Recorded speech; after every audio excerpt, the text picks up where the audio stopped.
में मैं निहाल आप सभी का स्वागत करता हूँ और आप देख रहे हैं खूनी कहर। अगर आपको भी हॉरर स्टोरीज और भूत प्रेतों से जुड़ी डरावनी कहानियाँ देखना पसंद है तो इस चैनल को अभी सब्सक्राइब कर दे और बेल आइकन को प्रेस करना ना भूलें ताकि हमारे आने वाले वीडियोस का नोटिफिकेशन आपको जल्द से जल्द मिल सके। तो डरने के लिए तैयार हो जाओ। आज मैं करीब 20 सालों का हो चुका हूँ और मैं अपने माता पिता के साथ किराए की मकान में रहता हूँ। मेरी माँ और पिताजी मुझे एनी कहकर बुलाते हैं और हम आज शहर के भीड़ भाड़ वाले इलाके में रहते हैं। लेकिन आज से करीब 6 साल पहले की बात है। मैं अपने गांव में अपनी फैमिली के साथ रहता था और हमारे पास अपना खुद का पक्का मकान था। यह घटना उस समय की है जिस घटना की वजह से हमें अपना घर छोड़ना पड़ा था और शहर में रहने के लिए आना पड़ा था। उस समय मेरे गांव में करीबन 300 से 350 लोग रहा करते थे। एक दिन अचानक मेरे घर से 10 किलोमीटर की दूरी पर 2 लोगों की लाश मिली और वो डेथ बॉडी 2 लड़कियों की थी और वो दोनों लड़कियां हमारे गांव की नहीं थी। जब उसके मौत के बारे में पूरे गांव के लोगों से पूछताछ की गई तो हमारे गांव के लोगों को कुछ नामालूम होने के कारण वो कुछ भी नहीं बताए और कुछ दिनों तक जांच पड़ताल करने के बाद इस केस को दबा दिया गया। उस गांव में मेरे घर के सामने एक ब्राह्मण परिवार रहने आए। उस समय शायद 10 बज रहे थे। अगले ही दिन वो घर छोड़कर वापस जाने लगे। मेरे पापा ने उनसे पूछा, इतनी जल्दी आप घर छोड़कर क्यों जा रहे हैं? तो उन्होंने एक अजीब खौफनाक स्वर में जवाब दिया, यहाँ रहना हमें पसंद नहीं और मेरी बेटी की विदेश में जॉब लग गई है। अब से हम उसके साथ विदेश में रहेंगे। और वो ये कहकर वहाँ से चले गए। मेरे पापा को उनकी बातें कुछ अजीब नहीं लगी और हमें भी। लेकिन उसी शाम की बात है, उसी ब्राह्मण घर में एक लड़की आई और दरवाज़ा बंद देखकर हमारे घर के पास आई और आवाज़ लगाई। मेरे पापा बाहर गेट पर आए। उस लड़की ने पूछा कि आपको पता है उस घर में रहने वाले लोग कहाँ गए हुए हैं? मेरे पिता ने पूछा, आप कौन? उस लड़की ने बताया, मैं उसकी बेटी हूँ। तो मेरे पापा ने कहा, तुम तो विदेश में रहती हो ना और तुम्हें तो अच्छी जॉब मिल गई है ना? तो लड़की कहती है, आपको किसने कहा है कि मैं विदेश में रहती हूँ और मुझे जॉब लग गई है? मेरे पिता ने कहा, आपके पापा ही ने तो बताया है। तो वो कहती है, शायद वो आपसे मजाक किए हो। मेरे पापा ने कहा, अगर मजाक करते तो ठीक था, लेकिन वो इस घर को छोड़कर क्यों चले गए? तो लड़की कहती है, क्या मेरे पापा घर छोड़कर चले गए? मेरे पापा ने मुझे कल कॉल करके बताया कि हम नए घर में आ गए हैं और तुम कब आओगी? तो मैंने उनसे कहा था मैं कल आऊंगी। फिर वो घर छोड़कर कहाँ चले गए? तब उसकी बेटी ने अपने पिता को तुरंत कॉल लगाया।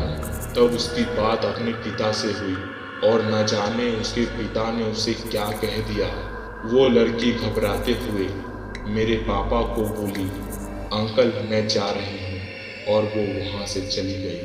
अब हमें अजीब लग रहा था और मुझे ऐसा प्रतीत हो रहा था कि कोई तो बात है, लेकिन समझ में नहीं आ रहा था और कोई रास्ता ना होने के कारण हमने उसे ऐसे ही जाने दिया। अब 3 दिन बीत गए। शाम का समय था। गांव के कुछ लोग एक साथ बैठकर बातें कर रहे थे। बच्चे आपस में खेल रहे थे। उसी समय एक लड़का अचानक जमीन पर गिर पड़ा और अजीब आवाज में चीखने लगा।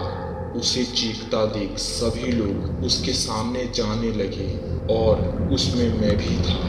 अचानक से वो लड़का चीखना बंद कर दिया और दो लड़कियों की आवाज़ में कहने लगा, मैं इस गांव में रहने वाले सभी लोगों को छोड़ूंगी नहीं, मैं सभी लोगों को मार दूंगी, मैं किसी को भी नहीं छोड़ूंगी। बस इतना कहते ही वो लड़का खून की उल्टी करने लगा और वहीं मर गया। ये घटना उस गांव के साथ साथ आमने सामने वाले गांव को भी पता चल गई। इस वजह से उस दिन से उस गांव में रहने वाले लोग शाम 6 बजे के बाद घर से बाहर निकलना बंद कर दिए। करीब 2 दिनों बाद मेरे पापा को अननोन नंबर से कॉल आया। मेरे पापा ने उस कॉल को रिसीव किया। तब कॉल पर वही ब्राह्मण था जो घर छोड़कर चला गया था। उसने मेरे पापा को बोला, आपके गांव में जो हुआ है वो मुझे पहले से मालूम था। अगर आप अपनी फैमिली को बचाना चाहते हो तो उस गांव को अभी छोड़ दीजिए। मेरे पापा को उनकी बात जरा भी समझ में नहीं आई। मेरे पापा कहते हैं, आप क्या कह रहे हो, मुझे कुछ भी समझ नहीं आ रहा। तो वो ब्राह्मण कहता है, आप मुझे कल दोपहर में 12 बजे शहर में मिलिए। मेरे पापा अगले ही दिन उनके बताई जगह पर मिलने गए। तब वो ब्राह्मण बताते हैं कि शायद आपको याद हो तो आज से लगभग 6 महीने पहले आपके गांव में 2 लड़कियों की लाश मिली थी। मेरे पापा ने कहा, हाँ मुझे याद है, वो दोनों लड़कियां और कोई नहीं थी बल्कि मेरी बेटी थी, जिसे आपके गांव की कुछ लोगों ने लूटकर मार दिया था। और उसने बताया कि जब उसे मारा जा रहा था तो वो अपनी खूनी को नहीं देख पाई थी क्योंकि उनके आंखों पर पट्टी बांधी हुई थी। और ये सब बातें मुझे उसी रात मालूम चली थी जिस रात मैं उस गांव में रुका था। इसी कारण से मैं अगले ही दिन उस गांव को छोड़कर भाग आया। लेकिन जब मुझे आपके गांव में होने वाले घटनाओं के बारे में पता चला तो मैं खुद को रोक नहीं पाया, इसलिए मैं आपको ये सारी बात बता रहा हूँ। अगर आप अपने गांव के लोगों की ज़िंदगी बचाना चाहते हैं तो आप उन सभी को गांव छोड़ने को कह दें, क्योंकि वह हर हफ्ते एक लोगों को मारेगी जो भी उस गांव में रहेगा। जब मेरे पापा को ये सब बातें पता चली तो वो जल्दी से आकर पूरे गांव के लोगों को यह सब बात बताए और उन्हें ये भी बताया कि आप इस गांव के किसी भी घर, किसी भी जमीन और किसी भी खेत को बेच नहीं सकते। लोगों को उनकी बातों पर भरोसा नहीं हुआ, लेकिन मेरे पापा ने उसी समय उस गांव को छोड़ दिया और शहर में किराए के घर में शिफ्ट हो गए। और कुछ महीने बाद पता चला कि वो गांव जो 300 साढ़े 300 लोगों का था उसमें से 250 से 300 लोग ही बचे हैं और आज वो सभी गांव छोड़ चुके हैं और वो गांव आज पूरी तरह से वीराना है।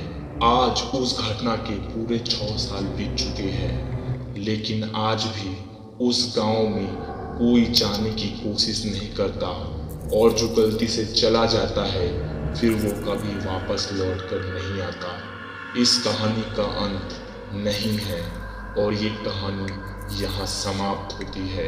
अगर आपको ये कहानी पसंद आए तो वीडियो को लाइक जरूर करें और अगर आपके पास भी ऐसी कोई कहानी है जो आप लोगों को बताना चाहते हैं तो मुझसे साझा जरूर करें। मेरा इंस्टाग्राम आईडी डिस्क्रिप्शन में है और अपने दोस्तों के पास इस वीडियो को जरूर से जरूर शेयर करें। मैं मिलता हूँ किसी और डरावनी और भूतिया कहानी के साथ, तब तक के लिए बाय बाय।